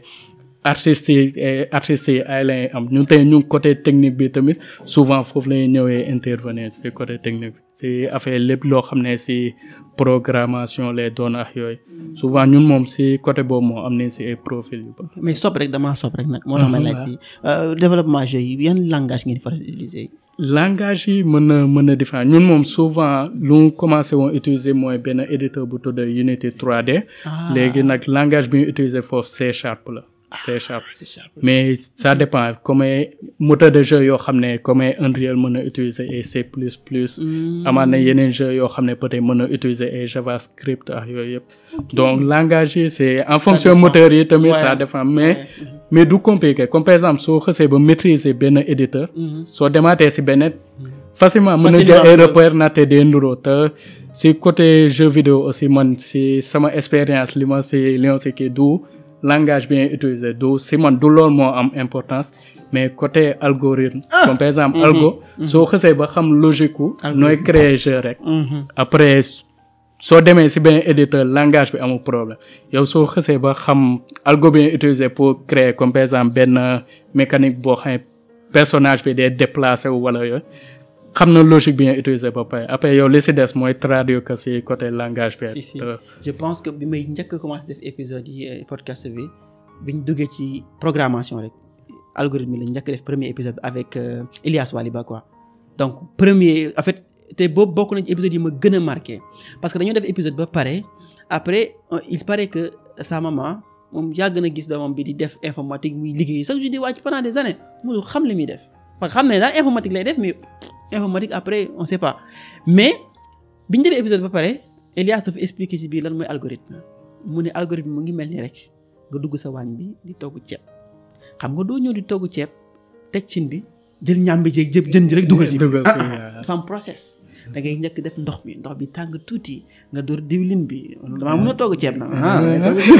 nga def diwlin bi tu vois après nga def loolu baaral sóor yooyu dafa nekk ci biir alors bi yaay ji dégg loolu mu kon lii mooy algorithme même man sama yaay déglu ne épisode boobu après sama yaay bi ñu déglu épisode bi daf ne ma mais yow kon man mii chaque jour ma algorithme bien sûr alors donc du coup moo tax épisode boobu noonu daf ma marqué trop ci algorithme yi moo tax ñu wax c'est vrai boo xamee process bi rek après li ci des moom c'est facile mais nag ma permettre la boo ma mënee permettre informatique xaw ma informaticien nekkoon na métier Sénégal ay jamono de man maa ngi fàttaliku 99 2000 gars yi dañuy yaakaaroon ne informaticien ay milliards lay fayeeku et que mooy ñi réparé ordinateur yi ordinateur bu yàqu nga dem waaw parce que am na ay jamono daan naa nekk ci yëngu-yëngu ak yooyu noonu daan jaay ay CD antivirus léegi fu ma demaat nga am problème parce que virus sonaloon na Sénégal yëpp loolu moom suñu wax suñu jamono léegi fu ma demaat jaay la CD antivirus jamonoy avas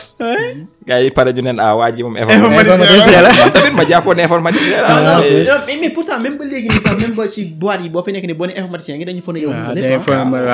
bu machine bi jàppoo ñu woo la su logiciel bi tëbee ñu woo la tout quoi. mais bon kenn boo amee problème ak slide PowerPoint bi sax yow. non mais boo ñàkkee chance ba mënoo ko dañu xam nga informaticien non mais c'est hyper intéressant alors dañuy dem rapidement parce que je pense que ñu ngi ci 58 minutes te par léegi tey émission bi jeex alors tey promotion jeux yi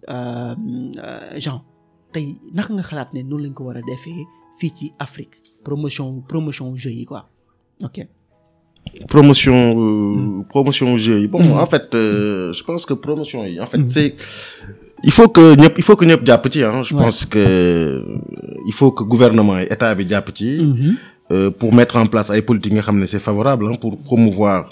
industrie bi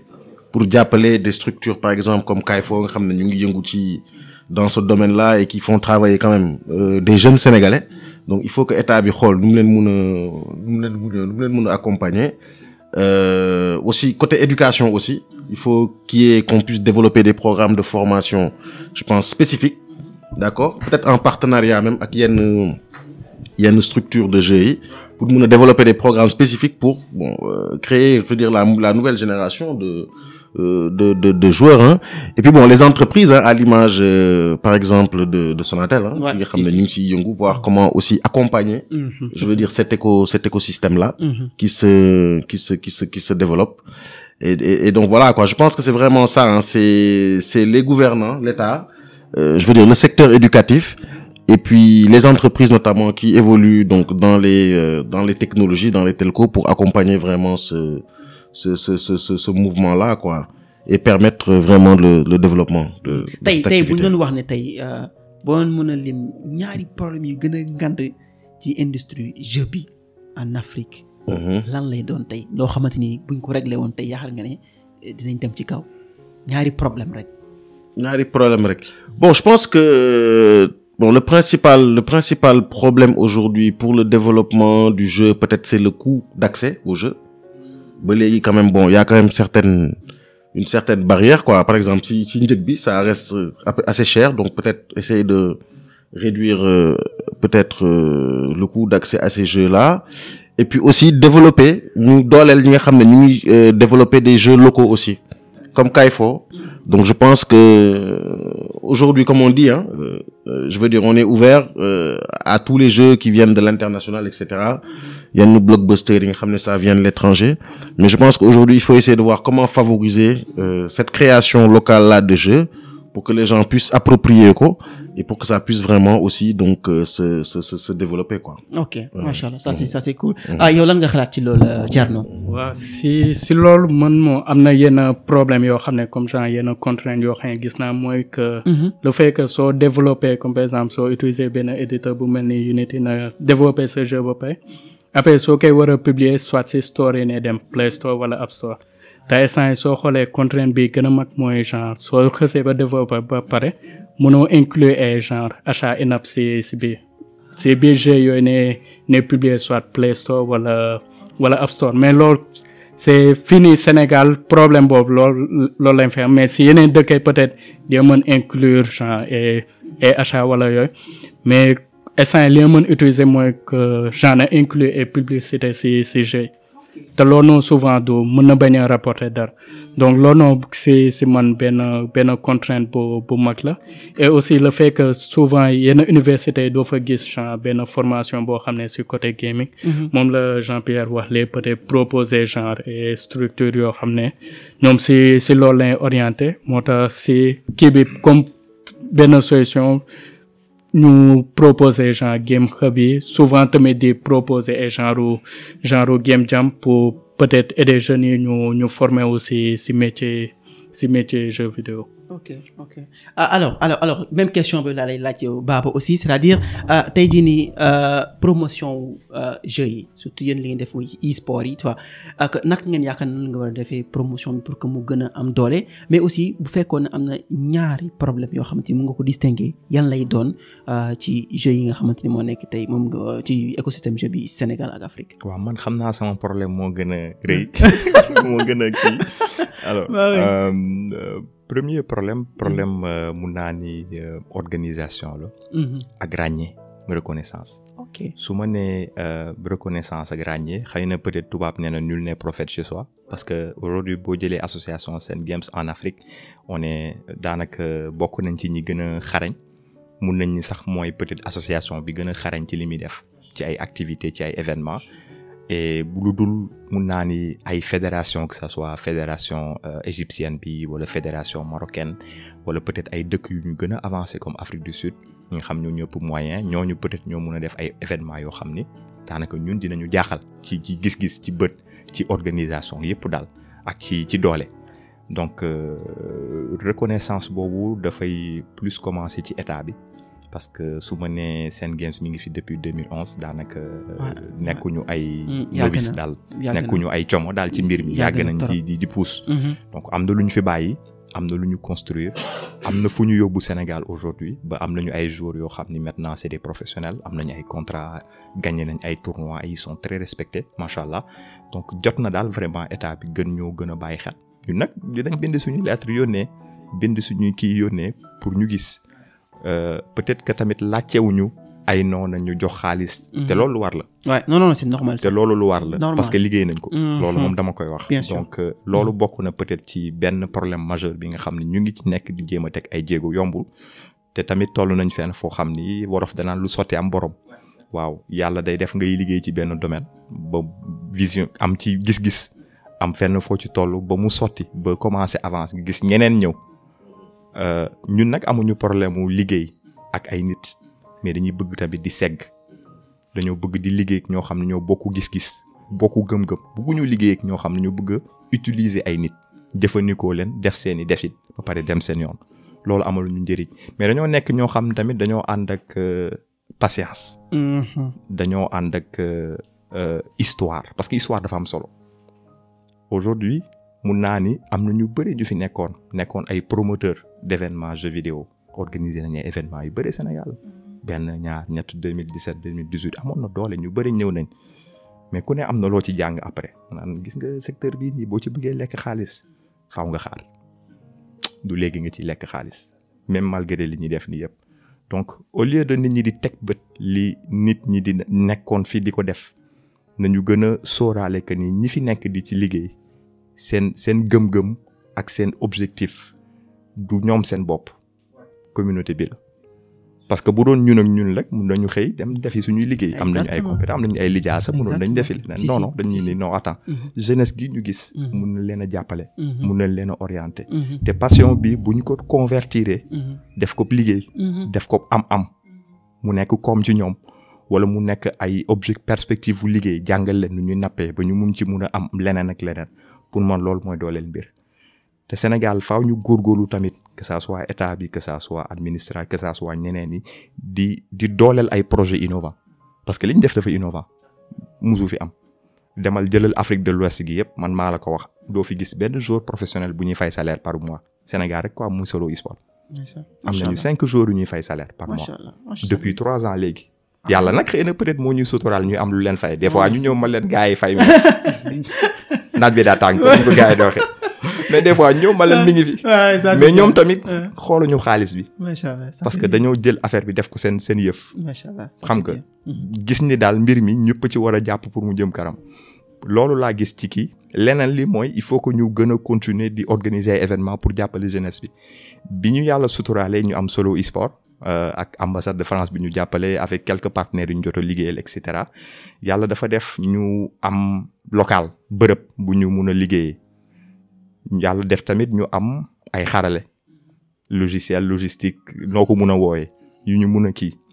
ñu ni comme ñun yàgg nañ di def ay événement di fayeeku nit ñi te biñ naan fayeeku nit ñi sax da nga fa daan ñëw mais da ngay lekk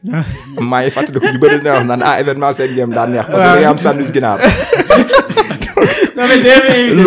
loolu daan na am solo non kii xam na événement bi mu la war a invité dinaa la ci invité incha allah nga ñëw waaw foofu da ngay lekk ba fajar léegi ñu ni dañu war a contribuer ci li ñuy woowee démocratisation de l'e-sport naka événement bu ñuy def dañuy fexe mu nekk gratuit ku ñëw doo fay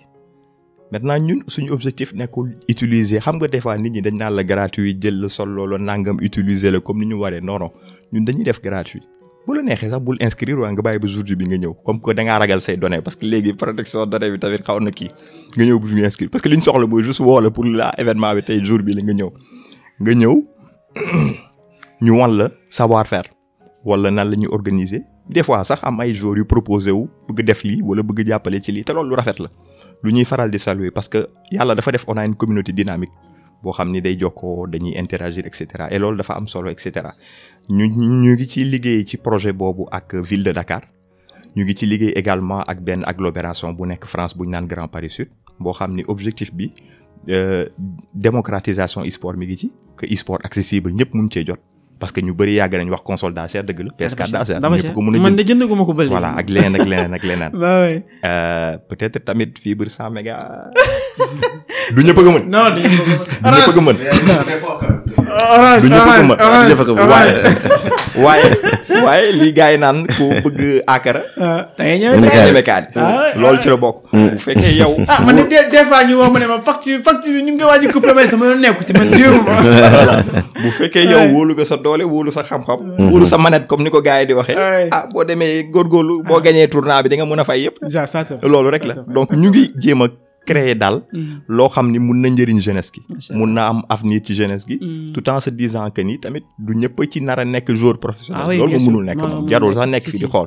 mais bu fekkee nit ñi mun nañ ci am liggéey nit ñi mun nañ ci gagner xaalis nit ñi mun nañ ci gis seen bopp en terme de li may wax sànq création de rêve on vend du rêve moo koy wax tout le temps c'est vrai loolu kii la maintenant solo plateforme la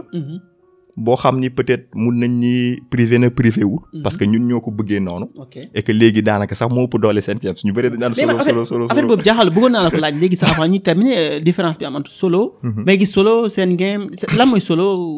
alors solo benn club la boo xam ni seen games moo ko créé ci biiram voilà donc mun nga nekk association am ay projet solo benn projet mais dafa mel ni solo bi ëpp doole léegi de ñun ñoo ko bëggee noonu seen game moo ko jur quoi parce que bi ñuy créer suñu club bi dañ ñu woon ñun il faut que club bi am fu mu rayonner am fu mu toll ñu dajale ay benn mbooloo parce que man dama yàgg Parcelles dama doon fréquenter ñu doon graphe ñu doon design ñu doon break ñu doon defar musique xanaa war nga xam dëmm graphe de waaw xam naa ko ak keneen ku tuddoon ñebe ku ñuy woowee Altimus kooku moo nekkoon sama directeur artistique bu ma doon liggéey benn agence de com ça c'était en 2013 2014 ma ne ko grand yaa njëkk defar logo Sen Games ba nga koy defar xamoo ñu sax da nga dégg gaming parce que da nga daan jouer nga dama leen defaral logo macha allah rénové waat encore suñu logo ma ne ko grand man jour bi mooy am budget yaay defar sama logo projet dama koy wóor ba gis ko ni ko jot na ñëwal donc bi ñu commencé créer logo bi ak ambition wu vraiment def un truc africain ak couleur chaude yi ak yooyu noonu def très beau logo effectivement toute cette charte là ak énergie bi ñu ci def ak équipe bi en tout cas bi liggéey ci affaire bi man dama ni non lii il faut mu rayonner donc moom la ñuy jël teg ko en avant maye stickers jaay mayo bi ñu njëkkee defar suñu mayo ñëpp ko gis naan non maye dof la ñun sax xalaatuñu woon ni maye bu ñu ko defaree dinañ ko jaay mu xaw a kii parce que 100 lañ njëkkoon génne ñu génnee 100 mu tombé ak période du CAN fa fi yàlla def sax ñu gagné CAN bi 2022 bi ñëpp naan noo maye dafa rafet léegi da nga naan dox nit ñi di célébrer di daw di yóoxu Sénégal gagné na nga doon gis nit ñi di sol maye solo ma ne noonu li munul nekk finalement on est passé de ñu jàll ci 100 ba 300 maillots vendus lu ñu musuta dal affaire bi sax def ñu yéem te maye sax defeewuñ ko fii parce que dañoo amoon souci wu qualité dañoo bëggoon aussi que Soro nekk marque léegi nag nekk na marque en Afrique ñu bëree man dañuy jot ay mail Algérie ay mail Afrique du Sud ñu naan ñu recruter leen ñu man daf may jaax ma leen mais yéen seen dëkk yi ñoo ñu gën a avancé non mais moo tax liggéey Sénégal moom waxuma ay fi mu jëm ak nit ñi naan comment adhérer comment nangam parce que ñu ngi rechercher ay programme parce que mënuñu jël ñëpp ñu nekk sous contrat on n'a pas les moyens ça moom on le dit carrément mais mun nañu faire en sorte à ce que mu am benn club d'adhésion parce que biir Solo am na salle de jeu am na peut-être ay programme de formation donc les gens yi nga xam ni dañoo bëgg dem foofu jouer passer du temps waxtaan ak kii et cetera mun nañ ko am ñu ngi tamit liggéey ci ay yeneen projet ay yeneen programme ay même ay collaboration ak Orange wala Samsung et cetera yoo xam ni ay activation la te loolu aussi mun na njëriñ jeunesse gi donc loolu mooy objectif Solo daal laa nag mooy rêve bi mais justement man j'avais une petite question c'est yan jeu ngeen di kii sur quel jeu vous êtes ngeen di kii en compétition c'est FIFA et quoi il y a d'autres jeux alors on a décidé ci sélection yi d'aller sur les jeux populaires yi nga xam ni mën nañu am benn présence parce que ñaari souci le Sénégal doon am mooy accessibilité aujourd'hui e-sport bi xaw fermé ci circuit yi maanaam FIFA c'est très fermé mais amuñu choix il faut ñu dem ci parce que mooy jeu bi gën a siiw ci monde bi FIFA c'est très fermé mooy lan c'est très fermé mooy aujourd'hui Sénégal on a des talents ñu dàq jouer FIFA on a des consommateurs yu jënd FIFA ak yooyu noonu yëpp di connecté wu en ligne di kii et tout mais éditeur de jeu bi ci boppam sur son circuit international maanaam ci xew-xew bu mag bi muy def Sénégal mënagul aujourd'hui participer boo bëggee participer da ngay wut VPN wala nga dem ci France wala Maroc parce que y a quelques pays Afrique yoo xam ni ñoom rek ñoo ci mën a bokk ñun mënaguñ ci bokk cette année par exemple bi ñu bëggee suñu joueur bi bokk dañ ko obligé yóbbu France mu dem foofu def 1 mois pour mën a compétir amaguñu ay serveurs fii quoi voilà maanaam qui permettent le jeu en ligne dafa am lu ñuy woowee ñu koy waxee sax affiliation léegi pour l'instant Sénégal n'est pas encore affilié man nag xaw ma laajte nañu parce que dañuy continuer di laajte et cetera dañuy gëstu di xam yan ñooy critères yi lan moo ñu teree bokk est-ce que compétence la est-ce que dañoo war a gën a kii parce que peut-être que Nigéria 200 millions de personnes moom du wax foofu FIFA religion la fa Ghana vraiment très loin par rapport à des trucs Maroc aussi c'est un royaume ak yeneen ak yeneen ak yeneen mais Sénégal lan moo ñu manqué parce que bu dee tournoi Afrique FIFA lépp lañ gagné donc bu fekkee am na ay dëkk africains yu bokk war nañ war a mën a bokk bu dee consommation bi aussi ñun xam nañ ni bon peut-être mënuñu identifier pour l'instant chiffres yi quand même de achat bi te ñu ngi ciy liggéey ñaata nit ñooy jënd FIFA di ko consommer di ko jouer. mais tey ban ministère moo mën a taper fort pour que loolu ñu mun ko accompagner ci ban ministère ngeen dépendre ci. normalement sport la war a doon. mais loolu c'est une question boo xam ni fédération de football. mën na ci intervenir parce que am na coupe du monde FIFA. Bon même si là en ce moment il y a des négociations parce que FIFA kii séparé woon nañ. mais chaque année da doon am ñaari joueurs da ngeen def ay qualifications. ñaari joueurs yu ñuy sélectionné. au niveau de la fédération de football ak association bi nekk en local et cetera. ñoom ñooy représenter Sénégal ci benn tournoi mondial boo xam ni 2v2 la. maanaam da ngay ñaari nit ñooy toog téye manette. kii contrôler joueur bi ñu jouer. loolu nekkoon na kii maintenant ñu décider ni dañuy dem ci jeu de. Combat yi parce que c'est des jeux yoo xam ni tournoi yëpp c'est ouvert dès l'instant que tu as la possibilité. Street Fighter. Exactement parce qu'au début on avait Street Fighter après on l'a changé pour aller sur Tekken. Après on a décidé d'aller sur un jeu boo xam ni mooy Guilty Gear Strive. D'ailleurs on est finaliste mondial sur le jeu là ce qui est exceptionnel. voilà lu yéeme. dinaa ci dellu rapidement. ñu décidé également dem ci benn jeu bu siiw c'est le mooy jeu bi gën a siiw ci monde e-sport. ñu wax League of Legends. jeu la boo xam ni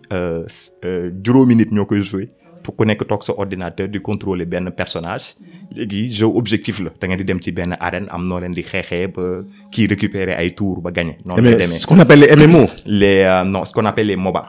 MOBA c'est différent du MMO. C'est différent du MMO exactement. mu am également beneen jeu boo xam ni on avait remarqué qu'on avait un excellent potentiel mais on n'a pas eu l'accompagnement de fédération de basket malheureusement mooy NBA 2K bi. Maintenant c'est ouvert mais Sénégal je pense que su ma juumul avec le Maroc ñun ñoo gën a baax équipe cette année nag y a eu des choses am na ay affaires yu am et cetera malheureusement ça s'est très très mal passé parce que ñi waroon jouer wuñu loolu ñu ngi continuer également di ci ñaax di ci góorgóorlu di jéem a jokkoo ak état bi pour loolu pour mun a changer parce que encore une fois il faut que ñu bàyyi ñi nga xam ne ñoo nekk ci mbir mi pendant des années xam nit ñi ñu bàyyi leen ñoo ñuy liggéey ci mbir mi sinon duñu avancer sinon duñu avancer mais en fait ça man na yaakaar naa loolu problème mu Sénégal la da ngay gis ñoo xamante ne dañuy nekk ci benn mbir depuis des années tey mu am ñu am écho ne lii am na xaalis am na avenir. non c'est comme c'est ce que je veux dire comme ni mu ko waxee rek lu sotti am kii comment dirais-je en fait. lu sotti am borom. je veux dire voilà des gens qui travaillent dessus depuis des années bon quand tu vois les chiffres que je donne chiffres yooyu may joxe ça aiguise les appétits. et ça aiguise pas forcément l'appétit des gens passionnés. comme qui mais des gens bon je veux dire aujourd'hui qui sont à la recherche bon voilà parce qu'ils voient qu'il y a un gain derrière. Exactement, donc c'est ça c'est normal que bon voilà maintenant aujourd'hui c'est pour ça que bon tout le monde en parle parce que comme mu koy waxee c'est à la mode. Donc ça aiguise vraiment beaucoup d'appétit parce que c'est quelque chose qui est appelé en fait même ampleur ou jeux vidéo entre guillemets tout ça e-sport gisaguñ ko sax quoi. C'est-à-dire on est vraiment sur une trajectoire qui bon d'ici 10 ans bon ça va dans les 10 prochaines années ça va exploser. Donc les gens l'ont compris donc gars yi commencé di positionner quoi. Excuse-moi. non mais c'est normal mais continue parce que d'ici 10 ans tey yéen seen jëm bopp nag ngeen yaakaar ne noonu la affaire bi di war a demee d'ici 10 ans fii ci Sénégal tey d'ici 10 ans ci kanam fan ngeen xalaat gis seen bopp. normalement. question bi nga posé doy na waar. man li gars yi di faral di wooye monsieur perspective parce que damay gis lu sore. exactement. mais en fait yaakaar naa am na ay affaires yoo xam ni bu ñu ko moytuwul. en tout cas ci Sénégal ci boppam ci ni muy doxee. mun na yàq lu bëri ci ay secteurs. du sax secteur donc artu la quoi da ngay artu quoi. donc artu lay gën a nekk. donc pour man il faut que ñu xool ñi nga xam ni c'est dañoo yor ay structures fortes yoo xam ni taxaw nañ établi yoo xam ni am nañu ay nit ñu ko bëgg parce que tamit nit ki lu mu am cofeel ci benn mbir bu poussé ba pousse ba gis ñu ngi koy tëj ay buntu et que ñu ngi koy tere mu jàll. il va passer à autre chose. loolu yoon la. loolu yoon la ci ñëpp parce que nit ku ne tamit am na fenn fooy toll. man peut-être sama doole may na ma depuis fukki at ak juróom maa ngi ci e-sport bi. di ci saytu di ko gëm. nekkoon naa sax ci ay entreprise di leen wax ci lan laa nekk di def. voilà maa ngi fàttali bi may njëkk a wax ci waxu jeu vidéo ak e-sport université la woon dañ ma doon retaan. ah ouais. an leen man maa ngi liggéey ci association gaming nga gars yi di ree. non parce que dañoo foog ne ay fo la quoi. mais. nekkatul ay fo léegi. du ma ne sax 10 ans plus tard mais aujourd'hui ñooñu ñëpp léegi xam nga dañuy am benn taxawaay parce que dañuy ñëw di def ay témoignages. si naan voilà affaire bi moom ba mu koy gëm. wala ba mu ciy nekk ak ay nitam. ñun peut-être yaakaaruñu woon dina yegg fii. te aujourd'hui xam nga nit ñi dañuy am benn misaal dañuy gis tukki ñu foog ni tukki mooy tekki. waaw exactement. du tekki. mais am na lu muy firndeel. exactement te tukki bi li muy waral juste mooy ñun bu ñu demee. ñu ngi def promotion wu Sénégal. surtout li ñuy liggéey fii nii. surtout suñu joueurs yi surtout suñu communauté bi. pour que ñoom aussi ñu am opportunité. cette année par exemple yàlla def nañ yóbbu nañ une délégation de 8 personnes en Roumanie ci benn coupe du monde. ok te loolu ñun ñoo jël lépp en charge état bi laalu ci dërëm. ak yeneen ñu koy def mais nag war nañu xoolaat dëgg donc mais pour faire rapide pour man sur les 10 ans. gis naa benn pôle boo xam ne mi ngi nekk di contrôler e-sport bi parce que amal na leen njëriñ loolu tamit mi ngi contrôler sax monde bi instant bi. xam naa yeneen ci bàyyi xel. mooy Arabie Saoudite. ah oui voilà jël nañu pouvoir football bi. pouvoir attraction monde bi. e-sport bi da leen ñor lool. d'ailleurs suñu président fédération e-sport bi ñu adhéré. mooy le prince saoudien bi nga xam ni il a investi 8 milliards de dollars sax boo leen bëggee dans l'e-sport. parce que ñoom dañoo bëgg jouer naar dafa bëgg jouer de manière très naturelle. te ñu ngi nekk di def ay jéego yu am solo ci e-sport bi coupe du monde dañ ko organiser événement yu gën a mag foofu lay xewee et cetera. te loolu aussi peut-être que ñun Afrique dinañu njëriñ parce que ñu ngi ciy liggéey. ñu ngi pousse ñun niñ ci mën a pousser au niveau africain ak yooyu noonu. pour ñu am ci wàll. maintenant pour ñu am ci wàll nag il faut que ñun ci suñuy dëkk tamit ñu pare. te su ma nee pare mooy maanaam am accompagnement bi war. ne serait-ce que bu fekkee accompagnement privé bi aussi mun na ñëw. jël parce que loolu pour man moo ëpp solo. instant bi fi ñu toll nii bu ñu munee am également accompagnement état wala reconnaissance. pour man loolu aussi beneen doole la tamit te incha allah man am naa yaakaar man je pense que Sénégal bëri na ñoo xam ni am nañu compétence ci affaire bi que ça soit ci développement bi que ça soit ci promotion bi que ça soit même ci organisation bi pour mun a aller très loin le Sénégalais de base c'est quelqu'un de très intelligent machallah maintenant le problème nag mooy suñu jeunesse bi encore une fois ak système bi sax lay wax ci boppam confrontation bi nekk di am ak yooyu noonu buñ ci sottiwul ndox dina yàq lu bëri non mun na yàq lu bëri te souvent nu lay demee mais franchement man dama kontaan trop ci épisode bi ñu def nii tu vois pratiquement jeex na tu vois mais en fait li ma gën a intéressé neex ma mooy que dañoo boolante communauté développeur ak partenaire tu vois et je pense que tey ñoo nekk acteurs yi gën a mag bon invité wuñ fi koo xam ne mu ngi ci état d'accord parce que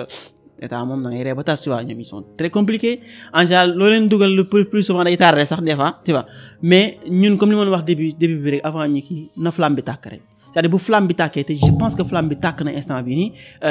ku déglu émission bi wala ku gis initiative yi ngeen di def et tout ça dina gën a am benn appétit comme man fi ma toog nii man je vous dis sincèrement man appétit baa ngi fi parce que xam naa li ñu may wax fii jëndal console ba sonn may bañ ma dama ko jënd mais yaakaar naa léegi dinaa ci commencer réfléchir quoi tu vois mais je pense que tey jii loolu moo am solo et man objectif li may def nii yëpp c'est ça fexe ba lépp lu nit ñi foogoon ne lu compliqué la wala lu diabolique la wala loo xamante ni amul njëriñ wala te mu nekk laal affaire technologie laal affaire yi rek ñu fexe ramener ko à un niveau boo xamante ni ki gën a nekk xale da koy mën a comprendre ki nga xamante ni sax dañoo foogoon ne dañ ko ci beddi sax day mën a comprendre mais aussi da ciy mën a gis boppam tu vois donc tey jii nii parent bi nga xamante ni mënul gis doomam muy jouer chaque jour xamul ci lu mu nekk moom day gis ne xale baa ngi perte temps dafa naan kon tëjal lii dem jàngi sa leçon yi d'accord mais au fait naka la war a mën a accompagner xale boobu noonu tey mu mën a jàng leçon mais en même temps muy développer passion ça aussi c'est important man loolu mooy objectif émission yi may def nii nga xamante ni ñëpp dañuy am benn idée boo xamante du nekk idée refus total. mu ngi mel ni démb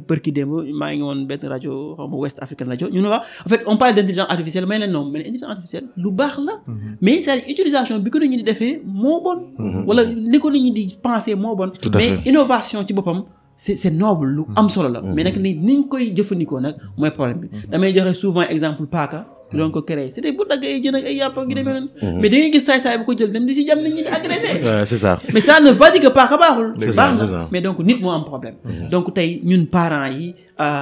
nañ jéem a xool naka lañ mën a accompagner suñ doom ci seen passion. tu vois man mii commencé ci man dama rakk ji day nekk di jouer des fois ma ne ko bu tëyal machine bi dama tëri tu vois mais